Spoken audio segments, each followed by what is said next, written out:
જય શ્રી કૃષ્ણ. બધા મજામાં? સરસ. તો હવે લાસ્ટ લેક્ચરમાં આપણે આલ્ડીહાઇડ કીટોન કાર્બોક્સિલિક એસિડવાળા ચેપ્ટરમાં આલ્ડોલ સંઘનન, ક્રોસ આલ્ડોલ સંઘનન, કેનિજારો પ્રક્રિયા અને એમાં કેટલાક અગત્યના ઉદાહરણ ભણ્યા હતા.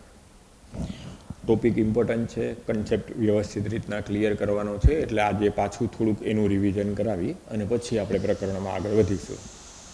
તો ઝડપથી આલ્ડોલ સંઘનન, ક્રોસ આલ્ડોલ સંઘનન વિશે પાછા કેટલાક ઉદાહરણ લઈ અને થિયરીનું પુનરાવર્તન કરીએ.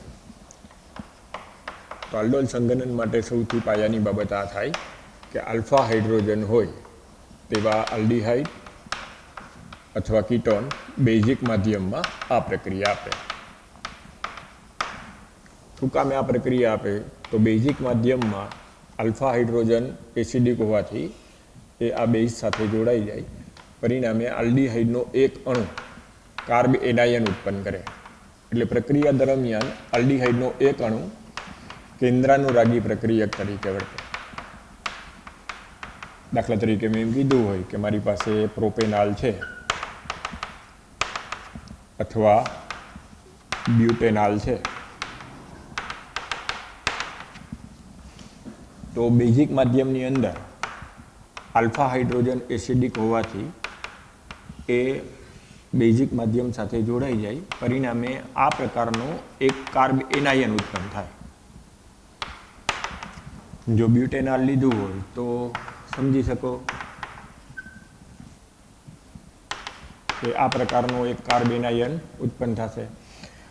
હવે આ એક આલ્ડીહાઇડના બેઝિક માધ્યમમાં જે કાર્બ એનાયન ઉત્પન્ન થાય છે એ આલ્ડીહાઇડના બીજા અણુ પ્રત્યે આકર્ષાય, કારણ કે બીજા આલ્ડીહાઇડના અણુમાં કાર્બોનિલ સમૂહ ધ્રુવીય હોવાથી ઇલેક્ટ્રોન અનુરાગી કાર્બન હોય, એટલે બીજો આલ્ડીહાઇડ ઇલેક્ટ્રોન અનુરાગી પ્રક્રિયક તરીકે વર્તે, એક આલ્ડીહાઇડ કેન્દ્રાનુરાગી પ્રક્રિયક તરીકે વર્તે.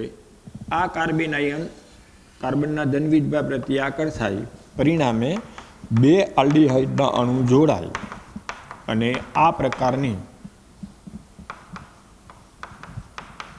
બીટા હાઇડ્રોક્સી આલ્ડીહાઇડ અથવા બીટા હાઇડ્રોક્સી કીટોન, જો કીટોન લીધું હોય તો કીટોનિક ગ્રુપ મળે, આલ્ડીહાઇડ લીધું હોય તો આલ્ડીહાઇડિક ગ્રુપ મળે. તો આ બીટા હાઇડ્રોક્સી આલ્ડીહાઇડ જે નિપજ છે એ આલ્ડીહાઇડ અને OH એટલે કે આલ્કોહોલ બંને ગ્રુપ ધરાવતું હોવાથી બેયના આધારે આ નિપજને નામ આમ આપવામાં આવે, આલ્ડોલ નિપજ મળે છે. જો અહીંયા કીટોન લીધું હોય આલ્ફા હાઇડ્રોજન ધરાવતું, તો જે નિપજ મળે એને કીટોલ નિપજ કહેવામાં આવે. તો આમ આલ્ડોલ સંઘનન દરમિયાન આલ્ડીહાઇડનો એક અણુ અથવા કીટોનનો એક અણુ ઇલેક્ટ્રોન અનુરાગી પ્રક્રિયક તરીકે વર્તે અને આલ્ડીહાઇડનો બીજો અણુ અથવા કીટોનનો બીજો અણુ કેન્દ્રાનુરાગી પ્રક્રિયક તરીકે વર્તે.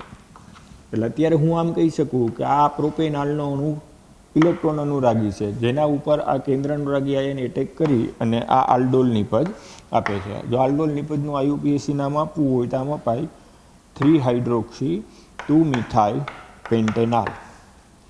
3-હાઇડ્રોક્સી 2-મિથાઇલ પેન્ટેનાલ નિપજ મળે. આવી જ રીતના જો અત્યારે મારે આ બ્યુટેનાલના સંઘનનથી જે આલ્ડોલ નિપજ મળે એ લખવી હોય તો હવે તમે તમારી મેળે સમજી શકો કે આ ઇલેક્ટ્રોન અનુરાગી પ્રક્રિયક તરીકે આલ્ડીહાઇડનો એક અણુ વર્તશે. બેઝિક માધ્યમમાં આલ્ફા હાઇડ્રોજન મુક્ત થતાં આલ્ડીહાઇડનો આ બીજો અણુ છે એ કેન્દ્રાનુરાગી પ્રક્રિયક તરીકે વર્તશે, પરિણામે યોગશીલ પ્રક્રિયા થઈ અને જે બીટા હાઇડ્રોક્સી આલ્ડીહાઇડ મળશે એ આ પ્રકારનું હશે. બ્યુટેનાલમાંથી કાર્બન ઓક્સિજન પાઇબંધ તૂટે, યોગશીલ નિપજ આ રીતની મળે કે અહીંયાથી હાઇડ્રોજન જે રિમૂવ થયો એ ઓક્સિજન સાથે જોડાઈ જાય, કાર્બેનાયન ધનવિજભારિક કાર્બન સાથે જોડાઈ જાય, પરિણામે હવે જે ફાઇનલ પ્રોડક્ટ મળશે એ બીટા હાઇડ્રોક્સી આલ્ડીહાઇડ આ પ્રકારનું બંધારણ સૂત્ર ધરાવતી હશે. આ નિપજને બીટા હાઇડ્રોક્સી આલ્ડીહાઇડને હું આલ્ડોલ નિપજ એવા નામથી પણ ઓળખીશ, અને જો નામકરણ કરવું હોય તો આમ આપી શકો 2-ઇથાઇલ 3-હાઇડ્રોક્સી હેક્ઝેનાલ. 2-ઇથાઇલ 3-હાઇડ્રોક્સી હેક્ઝેનાલ નિપજ મળે. હવે જે આ બીટા હાઇડ્રોક્સી આલ્ડીહાઇડ છે એ તરત જ થોડાક ઊંચા તાપમાને ગરમ કરો તો નિર્જલીકરણ પ્રક્રિયા અનુભવે પાણીનો અણુ દૂર થાય અને આલ્ફા બીટા અસંતૃપ્ત આલ્ડીહાઇડની પદ આપે. તો અત્યારે જે હું આલ્ફા બીટા અસંતૃપ્ત આલ્ડીહાઇડની પદ જો પ્રોપેનાલના આલ્ડોલ સંઘનનથી મળતી લખું તો એ આમ લખાય કે 2 મિથાઇલ પેન્ટ 2 ઇનાલની પદ મળશે. 2 મિથાઇલ પેન્ટ 2 ઇનાલ આ નિપજને આલ્ડોલ સંઘનન નિપજ તરીકે ઓળખવામાં આવે. જો કીટોલ બનતું હોય તો એમાંથી પણ આ જ રીતના ગરમ કરતાં નિર્જલીકરણ થઈ આલ્ફા બીટા અસંતૃપ્ત આલ્ડીહાઇડ મળે અને એ અકીટોન મળે. એ નિપજને પણ આલ્ડોલ સંઘનન નિપજના નામથી જ ઓળખવામાં આવે. તો હવે આ જ પ્રમાણે જો મને એમ કહી દઈએ કે બ્યુટેનાલના આલ્ડોલ સંઘનનથી મળતી અંતિમ નિપજ જણાવો, તો હવે આલ્ડોલ નિપજને જો હું ગરમ કરું તો પાણીનું અણુ દૂર થઈ આમાંથી જે આલ્ફા બીટા સંતૃપ્ત આલ્ડીહાઇડ મળે એનું જો શું સૂત્ર લખું તો આ પ્રકારનું થાય: CH3 CH2 CH2 CH double bond C CH3 CHO 1 2 3 4 5 6 હેક્ઝિનાલ. બીજા કાર્બન ઉપર દ્વિબંધ છે એટલે 2 હેક્ઝિનાલ અને બીજા ઉપર મિથાઇલ એટલે આખું નામ શું થશે? 2 મિથાઇલ 2 હેક્ઝિનાલ.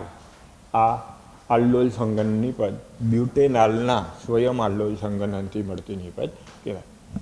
ક્લિયર? એટલે જો આલ્ડોલ સંઘનન એટલે શું આમ કહે તો પહેલું આ યાદ રાખવાનું કે આલ્ફા હાઇડ્રોજન હોય તેવા આલ્ડીહાઇડ અથવા તો કીટોન બેઝિક માધ્યમમાં આ પ્રકારની પ્રક્રિયા દર્શાવે છે. આ પ્રક્રિયામાં આલ્ડીહાઇડનો એક અણુ ઇલેક્ટ્રોન અનુરાગી પ્રક્રિયક તરીકે વર્તે. બેઝિક માધ્યમમાં આલ્ડીહાઇડનો બીજો અણુ કેન્દ્રાનુરાગી પ્રક્રિયક તરીકે વર્તે. આ કેન્દ્રાનુરાગી પ્રક્રિયક કેન્દ્રાનુરાગી યોગશીલ પ્રક્રિયા દર્શાવી બીટા હાઇડ્રોક્સી આલ્ડીહાઇડ અથવા તો બીટા હાઇડ્રોક્સી કીટોન આપે. આ નિપજને આલ્ડોલ અથવા તો કીટોલ નિપજ કહેવામાં આવે. આ આલ્ડોલ અથવા તો કીટોન નિપજ સેજ ઊંચા તાપમાને ગરમ કરતાં નિર્જલીકરણ પ્રક્રિયા અનુભવી આલ્ફા બીટા અસંતૃપ્ત આલ્ડીહાઇડ અથવા તો કીટોન આપે. આ પ્રક્રિયાને આલ્ડોલ સંઘનન પ્રક્રિયા અને આ અંતિમ નિપજ જે મળે એને આલ્ડોલ સંઘનન નિપજ કહેવામાં આવે. બરોબર? હવે ગુજરાત બોર્ડમાં ઘણીવાર શું છે કે ક્વેશ્ચન એવો પૂછ્યો હોય કે આપેલા આલ્ડીહાઇડમાંથી આલ્ડોલ સંઘનન નિપજ આપો, તો મોટે ભાગે એનસીઆરટીના સોલ્યુશનમાં આલ્ડોલ નિપજ લખી અને પ્રશ્ન પૂરો કરી દીધેલો હોય. તો જો આલ્ડોલ સંઘનન નિપજ કહીએ તો અંતિમ નિપજ તમારે આ લખવાની થાય, આલ્ફા બીટા અસંતૃપ્ત આલ્ડીહાઇડ લખવાની થાય. એટલે આ નિપજને આલ્ડોલ નિપજ કહેવાનું. આ નિપજને આલ્ડોલ સંઘનન નિપજ તરીકે ઓળખવામાં આવે. પણ ક્યારેક તમે કોઈ એનસીઆરટીનું સોલ્યુશન જુઓ અને જો આ નિપજ લખી હોય તો એને તમારે આલ્ડોલ સંઘનન નિપજ એવો શબ્દ નહીં સમજવાનો, શું સમજીને ચાલવાનું? આલ્ડોલ નિપજ થઈ. પછી જો બોર્ડની પરીક્ષામાં તમે અહીં સુધી લખી નાખો તો કદાચ માર્ક નહીં પણ કાપે. મોટાભાગે એનસીઆરટીના સોલ્યુશનની અંદર સ્વાધ્યાયમાં જે ક્વેશ્ચન હોય એમાં આ નિપજને આલ્ડોલ સંઘનન નિપજ કરીને પ્રશ્ન પૂરો કરી દીધો હોય. એટલે જો બોર્ડની એક્ઝામ પૂરતું તમે અહીંયા આલ્ડોલ લખીને પૂરું કરી નાખશો તો ચાલશે, પણ મારી સલાહ છે કે આગળ આ એક સ્ટેપ વધારી અને આ નિપજ પણ ભેગી લખી જ નાખવી. આ નિપજને આલ્ડોલ સંઘનન નિપજ વાસ્તવમાં કહેવાય. ક્લિયર? સમજાય છે? હવે જો ક્રોસ આલ્ડોલ સંઘનન કહીએ તો અહીંયા સિદ્ધાંત એ નહીં રહીએ કે આલ્ફા હાઇડ્રોજન હોય તેવા આલ્ડીહાઇડ અથવા કીટોન, પણ આપણે આટલું એડ કરીને રાખવાનું રહીએ કે બે જુદા જુદા પ્રકારના આલ્ડીહાઇડ અથવા કીટોન જ્યારે બેઝિક માધ્યમમાં પ્રક્રિયા કરે ત્યારે એક કરતાં વધારે આલ્ડોલ સંઘનન નિપજ મળે. જો આ રીતના બે અલગ અલગ આલ્ડીહાઇડ લીધા હોય તો ટોટલ 4 શક્ય નિપજો મળે અને એ 4 શક્ય નિપજોમાં બે નિપજ પોતાના ઇલેક્ટ્રોન અનુરાગી અને કેન્દ્ર અનુરાગી આયનની પ્રક્રિયા હોય. દાખલા તરીકે પ્રોપેનાલના બે અણુની પ્રક્રિયાથી આપણે આ જે નિપજ લખી એ સ્વયં આલ્ડોલ સંઘનનની નિપજ કહેવાય. બ્યુટેનાલના આ બે અણુ અને આયન વચ્ચેની પ્રક્રિયા લખી અને એના અંતે જે આલ્ડોલ સંઘનન નિપજ મળે એ સ્વયં આલ્ડોલ સંઘનનથી મળતી નિપજ કહેવાય. તો જો બે અલગ અલગ પ્રકારના આલ્ફા હાઇડ્રોજન ધરાવતા આલ્ડીહાઇડ અથવા તો કીટોન લીધા હોય તો બે નિપજ છે એ આલ્ડોલ સંઘનન સ્વયં આલ્ડોલ સંઘનનની મળે, પણ બાકીની જે બે નિપજ છે એ બે નિપજને ક્રોસ આલ્ડોલ સંઘનન કહેવામાં આવે. એટલે જો અત્યારે હવે મારે આમાં ક્રોસ આલ્ડોલ સંઘનન આ જ ઉદાહરણથી સમજાવવું હોય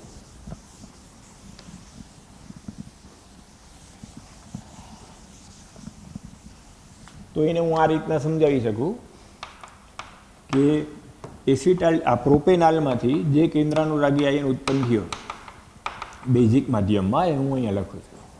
બ્યુટેનાલમાંથી જે કેન્દ્રાનુરાગી આયન ઉત્પન્ન થયો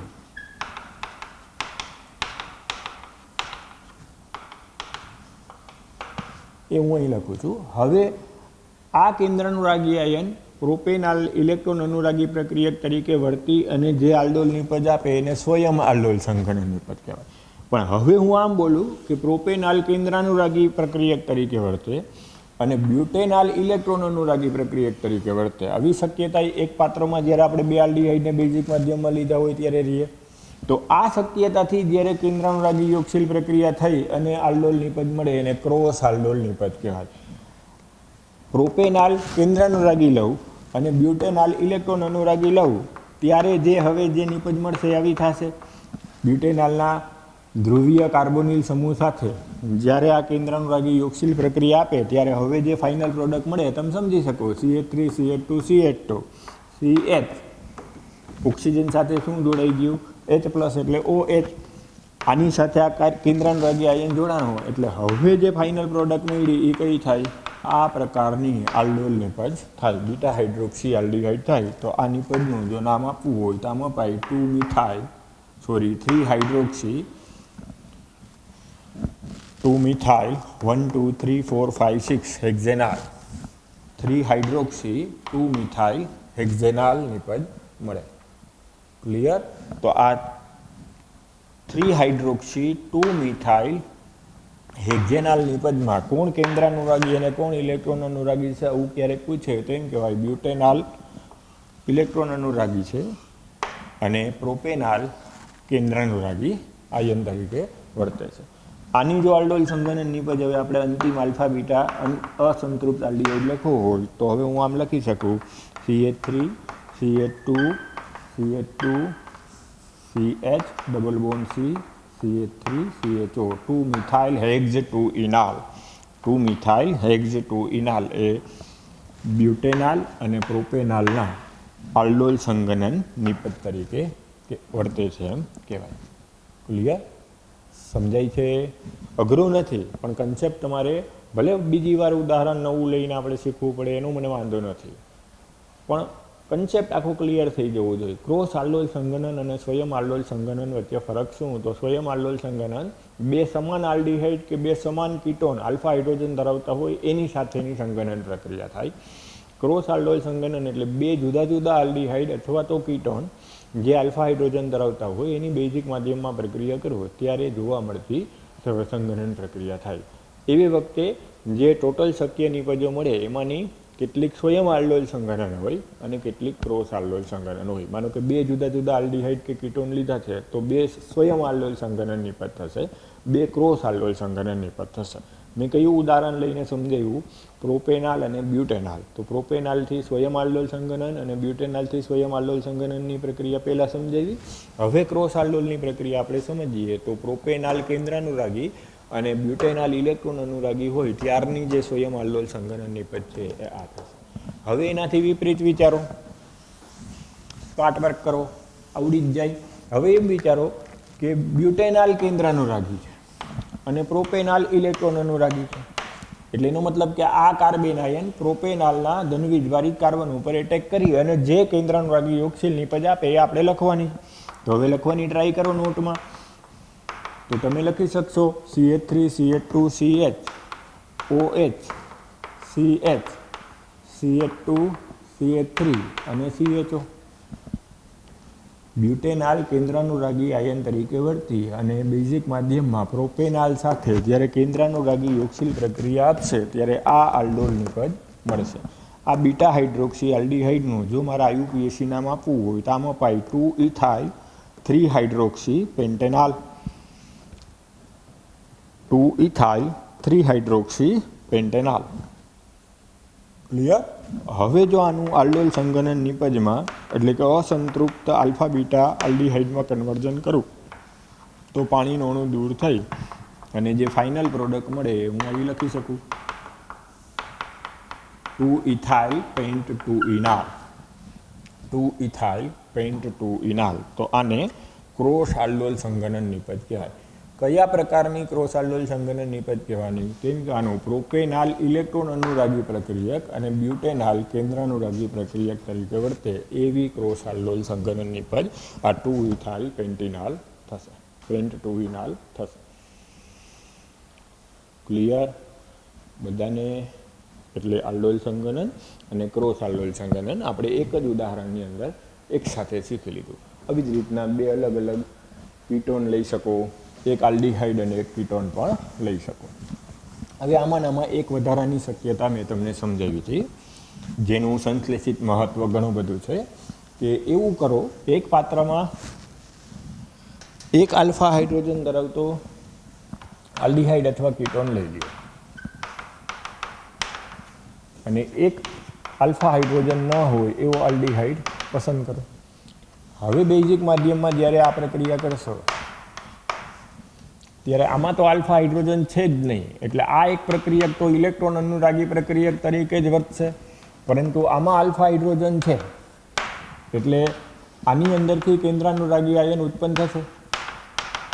આલ્ફા હાઇડ્રોજન એસિડિક હોવાથી બેઝિક માધ્યમમાં હાઇડ્રોજન રિમૂવ થાય એટલે આપણને આ કેન્દ્રાનુરાગી આયન મળે. એટલે એમ કહેવાય કે આમાં કેન્દ્રાનુરાગી આયન તરીકે વર્તવાની શક્યતા થાય. આમાં તો આલ્ફા હાઇડ્રોજન છે જ નહીં એટલે આ પ્રક્રિયક ઇલેક્ટ્રોન અનુરાગી પ્રક્રિયક તરીકે જ વર્તે. તો એ વખતે આ કેન્દ્રાનુરાગી આયન બીજા આલ્ફા હાઇડ્રોજન ન હોય એવા આલ્ડીહાઇડના ધનવીજભારિત કાર્બન ઉપર એટેક કરી અને જ્યારે આલ્ડોલ નિપજ આપે ત્યારે એવી નિપજને પણ ક્રોસ આલ્ડોલ નિપજ કહેવામાં આવે. નવી પ્રક્રિયાને ક્લેઇઝેન-સ્મિથ પ્રક્રિયા તરીકે ઓળખાય. આ પ્રકારની પ્રક્રિયા રસાયણ વિજ્ઞાનમાં ઘણી બધી અગત્યની નિપજો મેળવવા માટે ઉપયોગી. તો અત્યારે હવે જો આ પ્રોડક્ટનું મારે નામ આપવું હોય તો એમ કહેવાય બીટા હાઇડ્રોક્સી આલ્ડીહાઇડ અથવા તો આલ્ડોલ નિપજ છે. ક્લિયર? સમજાય છે બધાને? હવે આલ્ડોલ નિપજને જો સેજ ગરમ કરીએ તો નિર્જલીકરણ થઈ અને જે નિપજ મળશે એ અસંતૃપ્ત આલ્ડીહાઇડ આ પ્રકારનો થશે. તો આ વિસ્થાપિત સિન્નેમાલ્ડીહાઇડને આલ્ડોલ સંઘનન નિપજ કહેવામાં આવે. એટલે જો આ રીતની પ્રક્રિયા કરો તો આ પ્રક્રિયાને પણ ક્રોસ આલ્ડોલ સંઘનન કહેવાય. અહીંયા તમે આલ્ડીહાઇડને બદલે કીટોન સંયોજન પણ લઈ શકો. ક્લિયર? તો ક્રોસ આલ્ડોલ સંઘનન બે ઉદાહરણથી જ્યારે પરીક્ષામાં પૂછાય ત્યારે સમજાવવાનું કે એક એવું ઉદાહરણ લેવાનું કે જેમાં બેમાં આલ્ફા હાઇડ્રોજન હોય એવા આલ્ડીહાઇડ અથવા કીટોન જુદા જુદા પ્રકારના લેવાનું, અને બીજું ઉદાહરણ આ પ્રકારનું આપવાનું કે એકમાં આલ્ફા હાઇડ્રોજન ના હોય એવો આલ્ડીહાઇડ લેવાનો અને બાકીનો આલ્ફા હાઇડ્રોજન હોય એવો આલ્ડીહાઇડ અથવા તો કીટોન લઈ અને પ્રક્રિયા સમજાવવાની. બરાબર? બંનેને ક્રોસ આલ્ડોલ સંઘનન નિપજ વડે સમજાવી અને આખો ક્વેશ્ચન પૂરો કરવાનો. આમાં જો હજી તમારે એક ઉદાહરણ વધારાનું લેવું હોય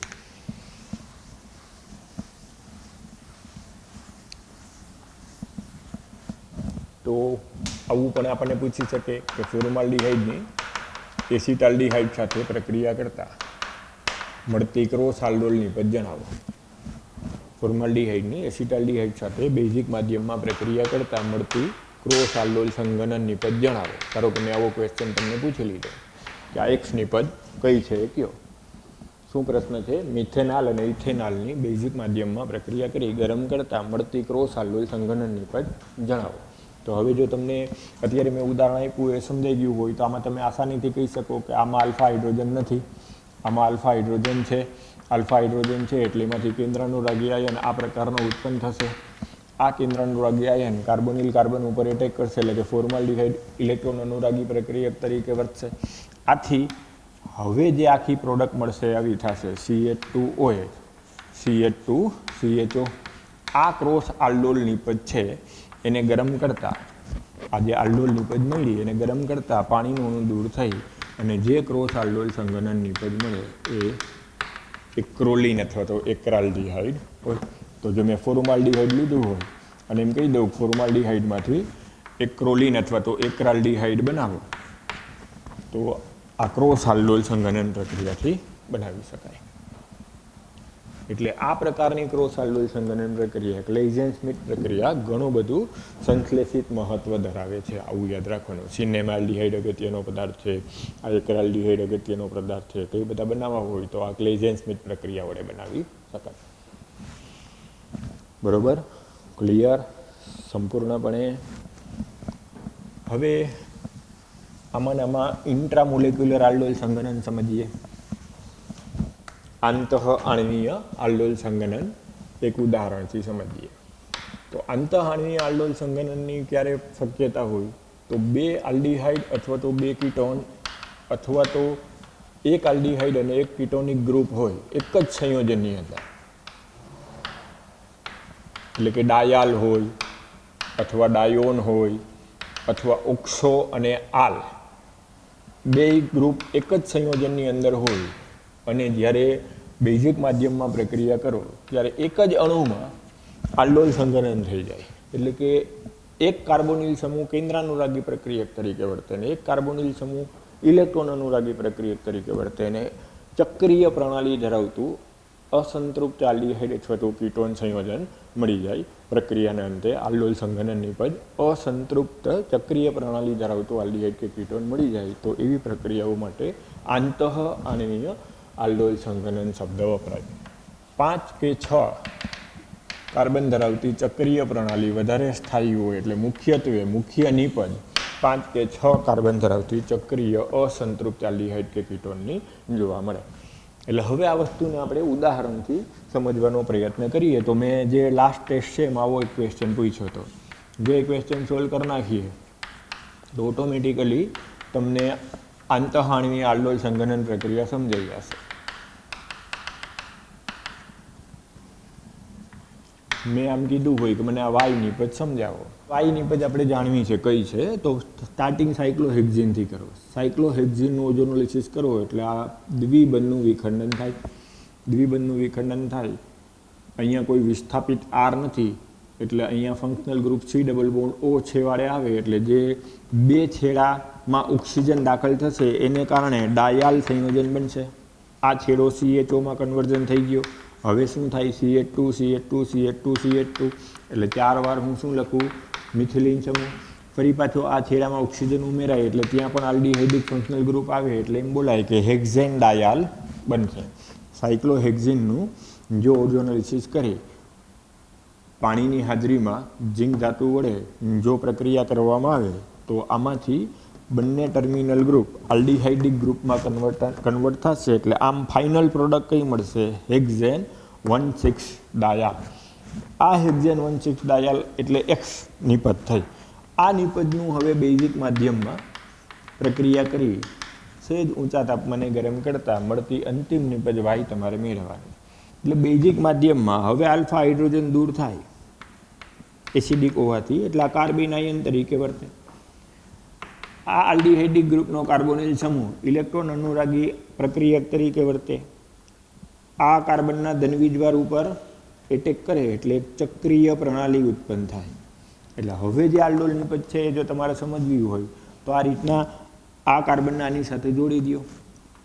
એટલે આ કાર્બન છે ત્યાં જે સંયોજકતા હવે હું લખતો જાઉં એ શાંતિથી વિચારો. CH ઓક્સિજન કોના સાથે જોડાઈ ગયું? હાઇડ્રોજન સાથે. એટલે OH કાર્બન સાથે શું જોડાનું? આ ભાગ CH એની સાથે શું જોડાયેલું છે? CHO. હવે CH2 CH2 CH2 અને ચક્ર પૂરું. અહીંથી આખું ચક્રીય પ્રણાલી હું લખું તો આ પ્રકારની ચક્રીય પ્રણાલી ઉત્પન્ન થઈ. 1 2 3 4 ને 5 કાર્બન ધરાવતી ચક્રીય પ્રણાલી સ્થાયી છે માટે આ નિપજ થઈ હશે. એટલે આ આલ્ડોલ નિપજ તરીકે ઓળખાય. આ આલ્ડોલ નિપજને જો હવે સહેજ ઊંચા તાપમાને ગરમ કરવું એટલે પાણીનું અણુ દૂર થશે અને પાણીનું અણુ દૂર થયા પછી જે નિપજ મળશે એ આલ્ફા બીટા અસંતૃપ્ત આલ્ડિહાઇડ હશે. તો આ પ્રકારની સાયક્લોપેન્ટીનાલ નિપજ એ આલ્ડોલ સંઘનન નિપજ થાય. તો આવી આલ્ડોલ સંઘનન પ્રક્રિયાને એક જ અણુમાં થાય છે એટલે શું બોલવામાં આવે? આંતઃ આણ્વીય આલ્ડોલ સંઘનન પ્રક્રિયા. આંતઃ આણ્વીય આલ્ડોલ સંઘનન પ્રક્રિયા. આંતઃ આણ્વીય આલ્ડોલ સંઘનન પ્રક્રિયા એટલે ડાયાલ કે ડાયોન અથવા તો ઓક્સો આલ્ડિહાઇડ આવું જ્યારે કોઈ સંયોજન હોય ત્યારે એને બેઝિક માધ્યમમાં સહેજ ઊંચા તાપમાને ગરમ કરો ત્યારે જોવા મળતી પ્રક્રિયા થશે. એટલે આલ્ડોલ સંઘનનનો જ સિદ્ધાંત છે પણ એમાં આપણે શું બોલતા હોય? બે જુદા જુદા પ્રકારના કે બે સમાન પ્રકારના અણુ, આ બે નહીં એક જ અણુમાં જોવા મળતી પ્રક્રિયા છે એટલે એને આંતઃ ઇન્ટ્રા મોલેક્યુલર આંતઃ આણ્વીય આલ્ડોલ સંઘનન નિપજ તરીકે ઓળખાય. ક્લિયર? હજી એક ઉદાહરણ આપીને સમજાવવું કે આવડશે? હજી એક ઉદાહરણ આપો. તો ટેસ્ટનો એક ક્વેશ્ચન મેં સોલ્વ કરાવી દીધો. આ ક્વેશ્ચન એક ટેસ્ટમાં મેં પૂછેલો હતો એટલે એ ક્વેશ્ચન અત્યારે સોલ્વ થઈ ગયો.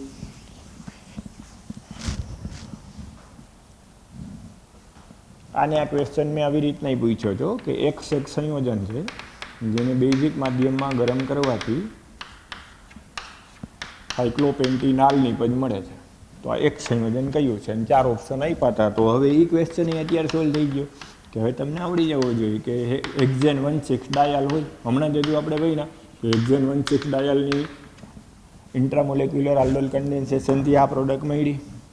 હમણાં જ હજી સમજ્યા ને એટલે એ ક્વેશ્ચન એ સોલ્વ થઈ ગયો કે તો આમાં મેં ઊંધું પૂછ્યું હતું કે આ આલ્ફા બીટા સંતૃપ્ત આલ્ડીહાઇડ આપ્યો હતો એટલે આલ્ડોલ સંઘનન નિપજ આપી હતી અને આ આલ્ડોલ સંઘનન નિપજમાં કયા પ્રક્રિયકમાંથી મેળવી શકાય આમ પૂછ્યું હતું. તો હવે આન્સર ઊંધો થઈ ગયો કે પ્રક્રિયક તમારો આન્સર થઈ ગયો કે હેક્ઝેન 1,6 ડાયલના આલ્ડોલ સંઘનન ઇન્ટ્રામોલેક્યુલર આલ્ડોલ કન્ડેન્સેશનથી મળતી નિપજ આ હશે.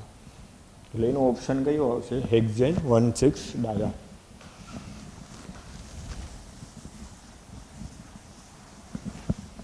હવે એક આલ્ડીહાઇડ અને એક કીટોન હોય, ધારો કે એવું ઉદાહરણ મારે લેવું હોય તો હું આવું વિચારું કે CH3CO, CH2, CH2, CH2, CHO છે.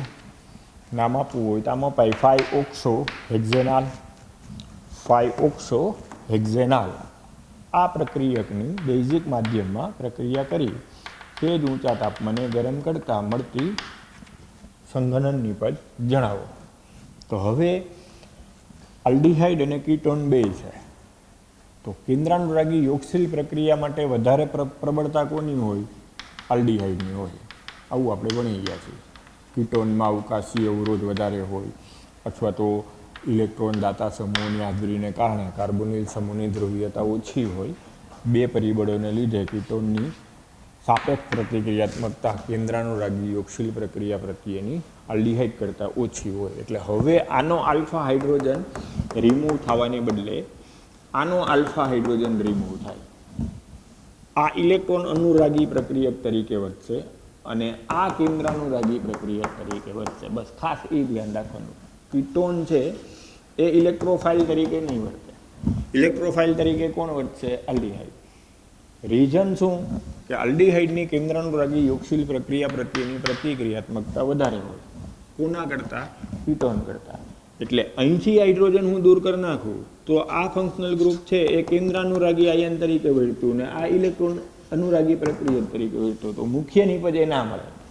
કારણ કે સૈદ્ધાંતિક રીતે કીટોનની પ્રતિક્રિયાત્મકતા ઓછી હોય, આલ્ડીહાઇડની વધારે હોય. એટલે મુખ્ય નિપજ આપણને આ ઇલેક્ટ્રોન અનુરાગી અને આ કેન્દ્રાનુરાગી હોય એવી મળશે. ગૌણ નિપજ પૂછી હોય તો તમારે લખવાની થાય. બાકી મુખ્ય નિપજ પૂછી હોય તો તમારે અહીંના C ડબલ બોન્ડોની બાજુના આલ્ફા હાઇડ્રોજનને ડિસ્ટર્બ નહીં કરવાનું.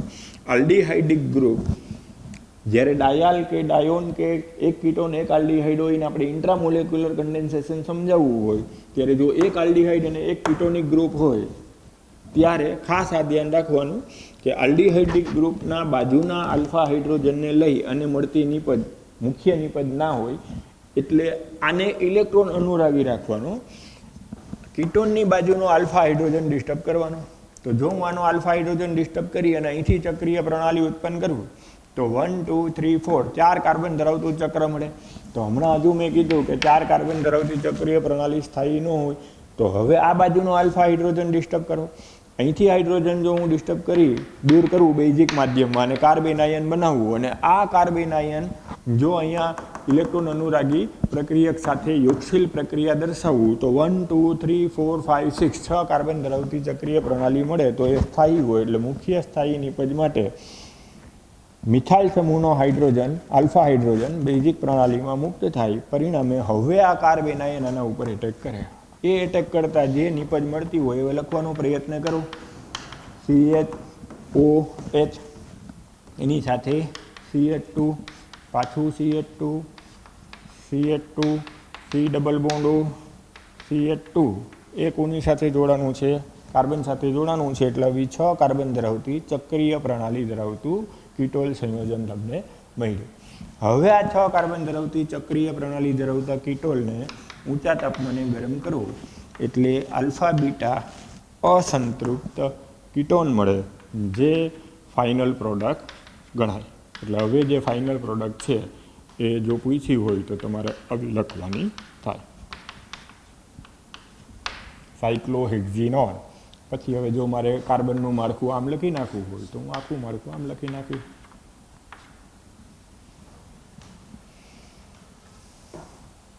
ક્લિયર?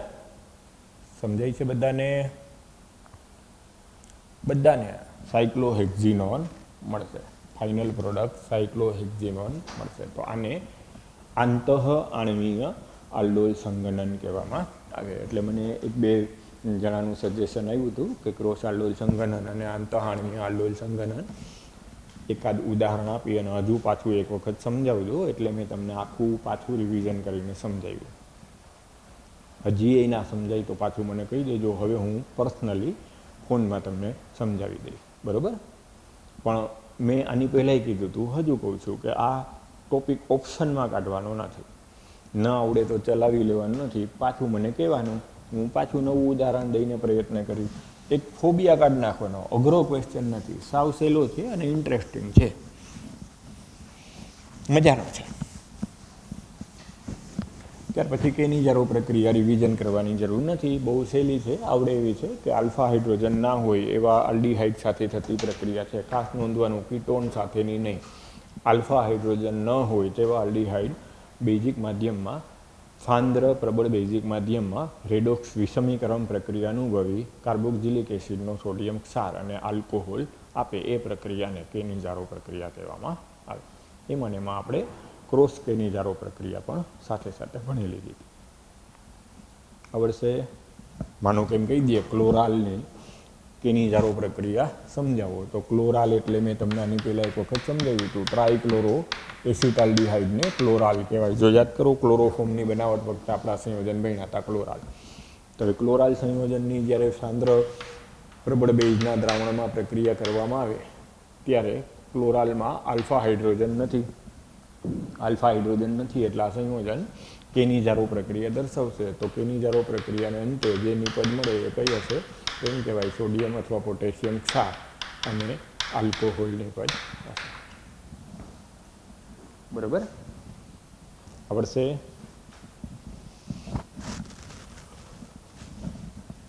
ત્યાર પછી હવે થિયરીને આગળ વધારીએ કે આલ્ડીહાઇડ અને કીટોનમાં જો એરોમેટિક આલ્ડીહાઇડ અથવા તો એરાઇલ કીટોન હોય, દાખલા તરીકે બેન્ઝાલ્ડીહાઇડ અથવા તો એસિટોફિનોન હોય, તો એ સંયોજનો એરોમેટિક ચક્ર ધરાવતું હોવાથી ઇલેક્ટ્રોન અનુરાગી એરોમેટિક વિસ્થાપન પ્રક્રિયાઓ પણ દર્શાવી શકે. દાખલા તરીકે નાઇટ્રેશન, સલ્ફોનેશન જેવી પ્રક્રિયાઓ દર્શાવી શકે. તો જો સાંદ્ર નાઇટ્રિક એસિડ અને સાંદ્ર સલ્ફ્યુરિક એસિડની હાજરીમાં નાઇટ્રેશન કરવામાં આવે તો બેન્ઝાલ્ડીહાઇડમાંથી મેટાનાઇટ્રો બેન્ઝાલ્ડીહાઇડ મળે. આ જ વસ્તુ એસિટોફિનોન સાથે પ્રક્રિયા કરો તો મેટાનાઇટ્રો એસિટોફિનોન મળે. આ જ પ્રમાણે સલ્ફોનેશન જેવી ઇલેક્ટ્રોન અનુરાગી એરોમેટિક વિસ્થાપન પ્રક્રિયાઓ પણ જોવા મળે. પરંતુ આ પ્રક્રિયાઓનું એટલું ઇમ્પોર્ટન્સ ના થાય કારણ કે બેન્ઝીનની સરખામણીએ બેન્ઝાલ્ડીહાઇડનો CHO સમૂહ પ્રબળ ઇલેક્ટ્રોન આકર્ષક હોવાથી બેન્ઝાલ્ડીહાઇડની જે ઇલેક્ટ્રોન અનુરાગી એરોમેટિક વિસ્થાપન પ્રક્રિયા છે એને અક્રિય બનાવે, એટલે કે નિષ્ક્રિય બનાવે. એટલે બેન્ઝીનની સરખામણીએ બેન્ઝાલ્ડીહાઇડ ઓછું સક્રિય અથવા તો પ્રતિક્રિયાત્મકતા ઓછી હોય એવું સંયોજન થાય. એટલે જે મળતી પ્રોડક્ટ છે એ પ્રમાણમાં ઓછી હોય. ઉપરાંત નાઇટ્રિક એસિડ છે બેન્ઝાલ્ડીહાઇડનું ઓક્સિડેશન કરી અને બેન્ઝોઇક એસિડ પણ બનાવી નાખે. એટલે અહીં મળતી જે ફાઇનલ પ્રોડક્ટ મેટાનાઇટ્રો બેન્ઝાલ્ડીહાઇડ છે એ બહુ ઓછા પ્રમાણમાં મળે.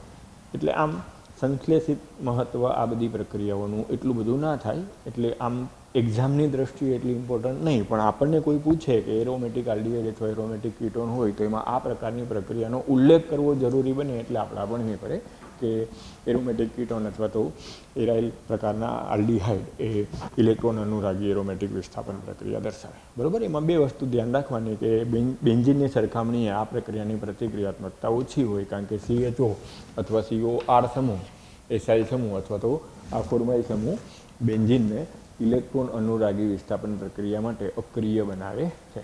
અને સેકન્ડ કે જ્યારે પણ ઇલેક્ટ્રોન આકર્ષક સમૂહ હોય ત્યારે બીજો વિસ્થાપન મેટા સ્થાને થવાથી જે વિસ્થાપિત નિપજ છે એ મેટા નિર્દેશક હોય. બરાબર, આ બે વસ્તુ યાદ રાખીને ખાલી એક પોઈન્ટ નોંધી લેવાનો, બાકી બહુ વારંવાર વાંચીને આ ક્વેશ્ચન રિવાઇઝ કરવાની જરૂર નથી. સિમ્પલ છે, આવડી જાય એવો છે. ત્યાર પછી હવે કેટલીક એવી પ્રક્રિયાઓ જે આપણા કોર્સમાં નથી છતાંય જો લખીને રાખો તો કોમ્પિટિટિવ એક્ઝામમાં ક્યારેક ઉપયોગી થાય એવી છે. એવી 2-3 પ્રક્રિયાઓ તમને લખાવું છું. હવે નોટ અને બોલપેન લઈ અને વ્યવસ્થિત આ એક્સ્ટ્રા નોટ નોંધી લ્યો. બરાબર, ટેક્સ્ટ બુકમાં નથી એટલે તમે લખીને રાખશો તો વારંવાર વાંચવામાં આવશે. બાકી લેક્ચરમાં જોઈ લીધું પછી લાંબા સમય પછી ભૂલાઈ જશે. એટલે લેક્ચરમાં જોઈને સાંભળીને મૂકી ન દેતા લખી નાખજો. ઘણીવાર કોમ્પિટિટિવ એક્ઝામમાં આ ટાઈપના ક્વેશ્ચન હોય છે. તો પહેલો ક્વેશ્ચન એક્સ્ટ્રા નોટમાં લખી નાખો, બેન્ઝોઇન સંઘનન. બેન્ઝોઇન સંઘનન પ્રક્રિયા.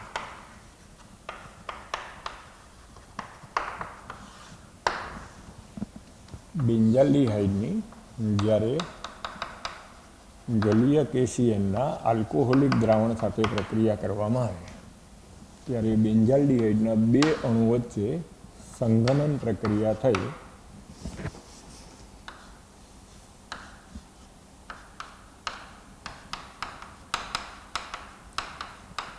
આ પ્રકારની એક નિપજ મળે છે. આ નિપજને બેન્ઝોઇન નિપજ કહેવાય. પ્રચલિત નામા નિપજનું બેન્ઝોઇન થાય એટલે આવી પ્રક્રિયાને બેન્ઝોઇન સંઘનન પ્રક્રિયા કહેવામાં આવે. બેન્ઝાલ્ડિહાઇડ અથવા તો એના વ્યુત્પન્નની જ્યારે જલીય કેસીએનના આલ્કોહોલિક દ્રાવણ સાથે પ્રક્રિયા કરવામાં આવે ત્યારે આલ્ડિહાઇડમાંથી આવી રીતની એક સંઘનન નિપજ બેન્ઝાલ્ડિહાઇડ એરોમેટિક આલ્ડિહાઇડની જ પર્ટિક્યુલર આ પ્રક્રિયા છે. એટલે બેન્ઝાલ્ડિહાઇડમાંથી આ રીતનું સંઘનન થઈ બેન્ઝોઇન નિપજ મળે. આવી પ્રક્રિયાને બેન્ઝોઇન સંઘનન પ્રક્રિયા કહેવાય. એટલે ક્યારેક આવું પૂછ્યું હોય તો તમે જો આ ભણ્યા ના હોય તો ના આવડે. તમે તો આમ જ વિચારવાના કે આલ્ફા હાઇડ્રોજન નથી એટલે એની જારો પ્રક્રિયા આપે. તો વાત સાચી છે. જો બેન્ઝાલ્ડિહાઇડની પ્રબળ બેઝના સાંદ્ર દ્રાવણ સાથે પ્રક્રિયા કરો તો વિષમીકરણ પ્રક્રિયા થઈ અને તેની જારો પ્રક્રિયા જ થાય. પણ અત્યારે આ આખું પ્રક્રિયક અને પ્રક્રિયા બદલાઈ ગઈ.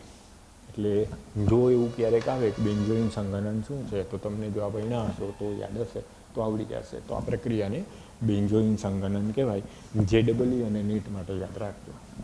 ક્લિયર? એરોમેટિક આલ્ડિહાઇડ એટલે કે બેન્ઝાલ્ડિહાઇડની પર્ટિક્યુલર આ પ્રક્રિયા છે. એલિફેટિક આલ્ડિહાઇડ આમાં નહીં આવે. ત્યાર પછી આવી જ રીતના આવી જ એક અગત્યની એક્સ્ટ્રા પ્રક્રિયા આપણે આગળ ભણીએ. બેન્ઝોઇન સંઘનન પછી આ પ્રક્રિયાને પિનાકોલ પુનઃ ગોઠવણીની પ્રક્રિયા પણ કહેવાય. અને નહીં તો આવું પણ બોલાય આલ્ડિહાઇડ અને કીટોનનું દ્વિઆણ્વીય રિડક્શન કરીને મળતી નિપજ. દાખલા તરીકે હું એમ કહી દઉં કે મારી પાસે એસીટોન છે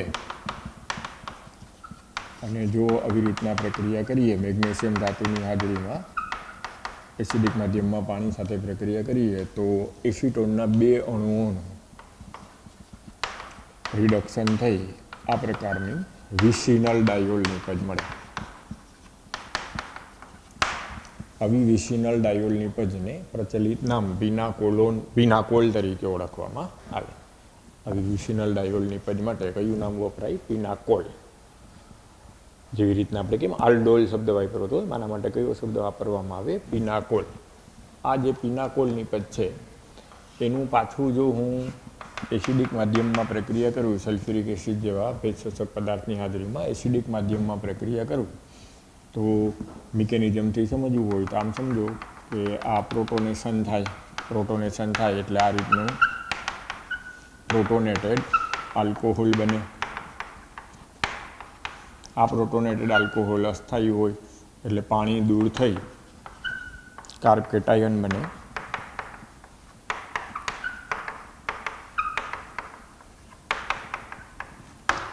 આ કાર્બ કેટાયન બન્યા પછી 1,2 મિથાઇલ શિફ્ટ થઈ મિથાઇલ સમૂહનું આના ઉપર સ્થાનાંતરણ થઈ પુનઃ ગોઠવણીથી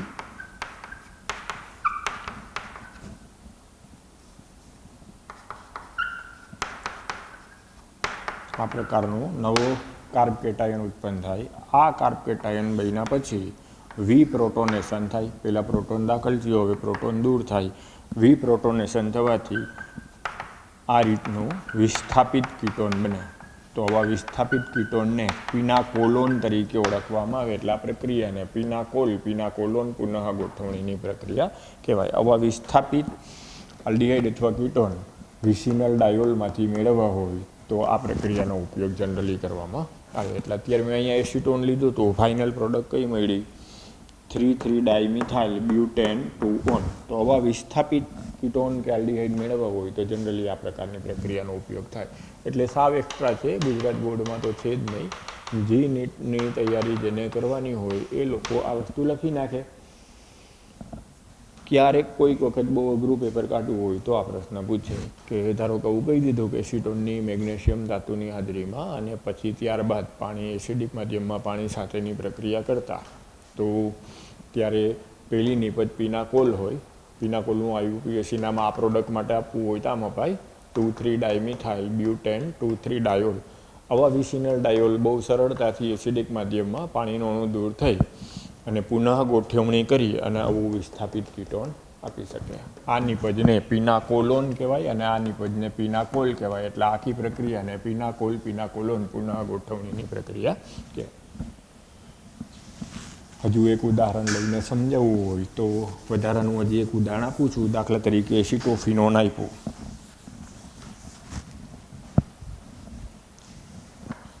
અને મને આમ પૂછી નાખ્યું કે એસિટોફિનોનની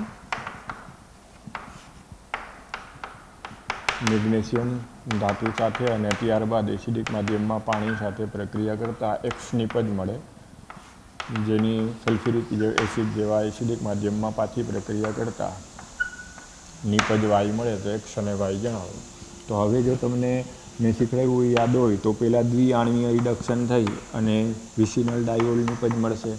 એ વિસિનલ ડાયોલ નિપજનું બંધારણ આપણે જો વિચારીએ તો આ પ્રકારનું હોય.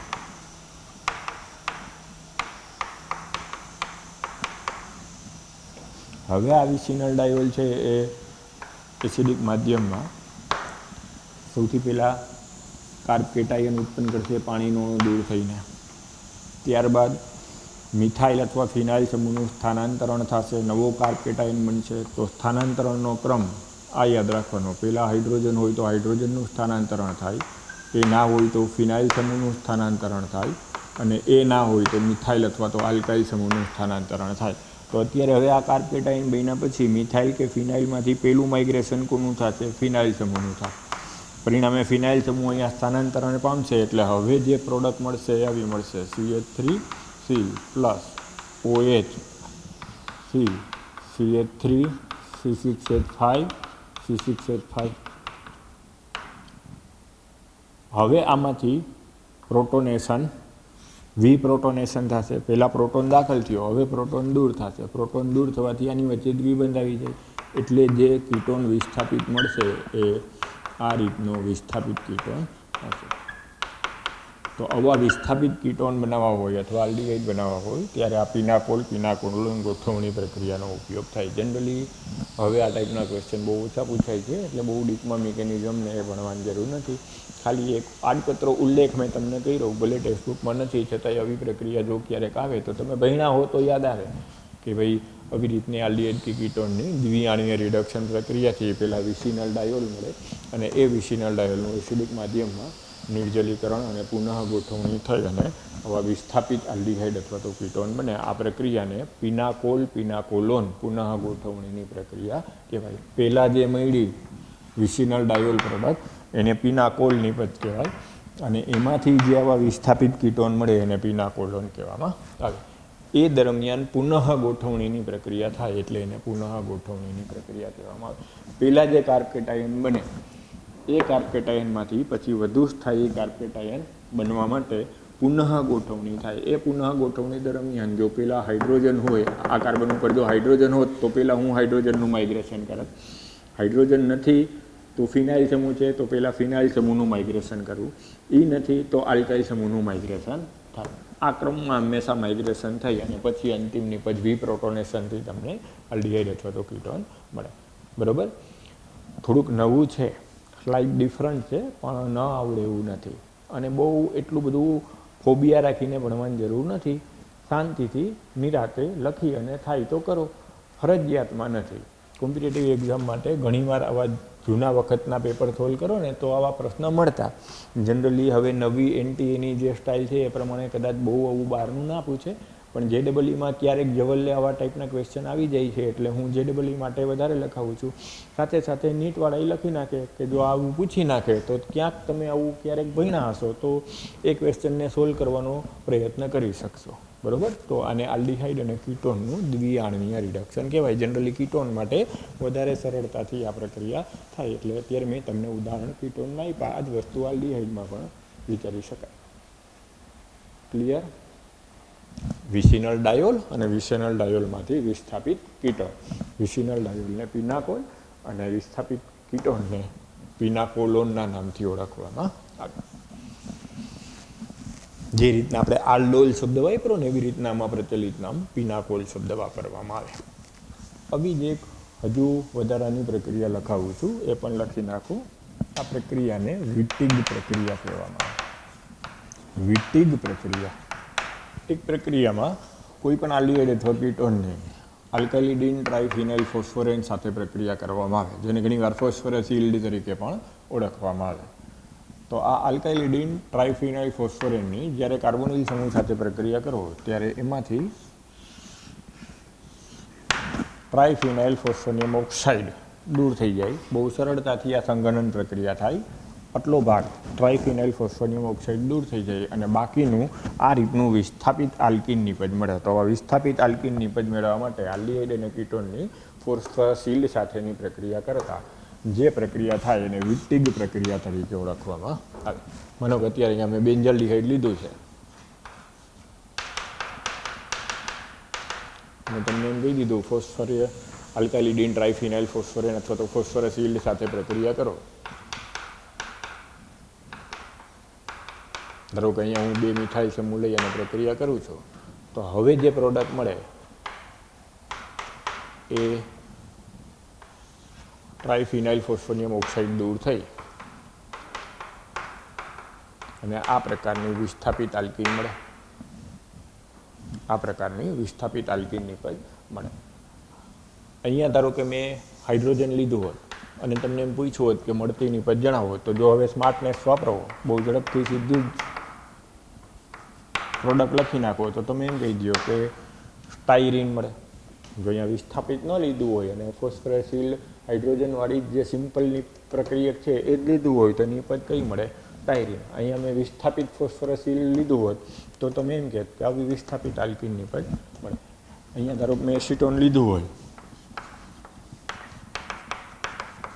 અને તમને એમ કીધું હોય કે ફોસ્ફરસ યીલ્ડ એટલે આલ્કાઇલિડીન ટ્રાઇફિનાઇલ ફોસ્ફોરેન સાથે પ્રક્રિયા કરો તો આ બે પ્રક્રિયકની મદદથી મળતી નિપજ જણાવો, તો ટ્રાઇફિનાઇલ ફોસ્ફોનિયમ ઓક્સાઇડ દૂર થઈ જાય અને આ નિપજ મળે. 2 મિથાઇલ પ્રોપીન મળે. તો આવા વિસ્થાપિત આલ્કીન બનાવવા હોય ત્યારે આ વિટિગ પ્રક્રિયાનો ઉપયોગ કરાય. એટલે સબસ્ટિટ્યુટેડ આલ્કીન બનાવવા માટે જનરલી આ પ્રક્રિયા વપરાય. આલ્ડીહાઇડ અને કીટોનમાંથી આ સબસ્ટિટ્યુટેડ આલ્કીન બનાવવાની પ્રક્રિયા છે, એટલે આ પાઠમાં આપણે જો આ ભણ્યા હોય તો એટલું એક્સ્ટ્રા ક્યારેક કામ આવે એ ગણતરી અત્યારે હું તમને લખાવું છું કે આપણે અહીંયા પ્રક્રિયા કયો લીધો? આલ્ડીહાઇડ અને કીટોન. તો આલ્ડીહાઇડ અને કીટોનમાંથી જો સરળતાથી આવી નિપજ સબસ્ટિટ્યુટેડ આલ્કીન બનાવી શકાતી હોય તો ભલે ટેક્સ્ટબુકમાં નથી, એક એક્સ્ટ્રા માહિતી તરીકે ખાલી યાદ રાખો કે આવી વિટિગ પ્રક્રિયા દ્વારા આલ્ડીહાઇડ અથવા તો કીટોનમાંથી સબસ્ટિટ્યુટેડ આલ્કીન બનાવી શકાય છે. કોની સાથેની પ્રક્રિયા કરવામાં આવે? આવા ફોસ્ફરસ યીલ્ડ જુદા જુદા વિસ્થાપિત આલ્કાઇલિડીન ટ્રાઇફિનાઇલ ફોસ્ફેટ સાથેની પ્રક્રિયા કરો તો સંઘનન જેવી પ્રક્રિયા થઈ અને સબસ્ટિટ્યુટેડ આલ્કીન નિપજ મળે. બરાબર? જુદા જુદા ઉદાહરણ દ્વારા આપણે સમજ્યા કે બેન્ઝાલ્ડીહાઇડની આની સાથે પ્રક્રિયા કરતાં સ્ટાયરીન મળે, એસિટોનમાંથી આવી રીતના 2 મિથાઇલ પ્રોપીન મળે. તો ક્યારેક JEE નીટમાં જો આ ટાઈપનો ક્વેશ્ચન આવે તો આવડી જવો જોઈએ. રિપીટેશન કરું છું, ફરજિયાતમાં નથી. પહેલાં તો આલ્ડોલ સંઘનન, ક્રોસ આલ્ડોલ સંઘનન, કેનિઝારો પ્રક્રિયા, એમિનો સમૂહ અને વિસ્થાપિત એના એમાઇન જે છે એની સાથેની પ્રક્રિયા, જે એ ટેક્સ્ટબુક રિલેટેડ જેટલું છે એટલું બધું આવડી જાય, એટલું બધું થઈ જાય વ્યવસ્થિત રીતના, પછી આજે મેં લખાવી છે એવી કેટલીક પ્રક્રિયાઓ તમારે કરવાની. તો આજે મેં તમને 3 પ્રક્રિયા વધારાની લખાવી: બેન્ઝોઇન સંઘનન, ત્યાર પછી પિનાકોલોન પુનઃ ગોઠવણીની પ્રક્રિયા, અને ત્યાર પછી આવી ટીક પ્રક્રિયા. નોંધી લેજો, થાય તો કરજો, નહીં તો કંઈ નહીં. અને બહુમાં બહુ સાવ એવું લાગે તો એનો જે સિદ્ધાંત છે યાદ રાખજો કે પ્રક્રિયક શું લીધું અને નિપજ શું મળી. બસ એટલું આવડતું હશે ને તોય ક્યારેક ક્વેશ્ચન સામે આવશે તો તમને યાદ આવી જશે. બરાબર? તો આજે અહીં સુધી રાખીએ. આવતીકાલે હવે આપણે કાર્બોક્સિલિક એસિડથી આગળ વધશું. તો શરૂઆતના 3 પેજ હોમવર્કમાં વાંચી લેજો: કાર્બોક્સિલિક એસિડની સામાન્ય પ્રસ્તાવના અને IUPAC નામકરણ. એ હું ક્લાસરૂમમાં ખોટો સમય નહીં બગાડું, ડાયરેક્ટ કાર્બોક્સિલિક એસિડની બનાવટથી આગળ વધીશ. એટલે શરૂઆતના 2-3 પેજ જે કાર્બોક્સિલિક એસિડના છે એ તમે હોમવર્કમાં વાંચી નાખજો. પ્રસ્તાવના અને IUPAC નામકરણ. IUPAC નામકરણના 1-2 ઉદાહરણ આપી અને પછી સીધું આપણે ક્યાં ચાલ્યા જશું? કાર્બોક્સિલિક એસિડની બનાવટમાં. તો નેક્સ્ટ લેક્ચરમાં કાર્બોક્સિલિક એસિડની બનાવટ ભણશું. આજે જેટલું ભણ્યા છે એટલું વ્યવસ્થિત રીતના તૈયાર કરી નાખો. બરાબર? જય શ્રી કૃષ્ણ.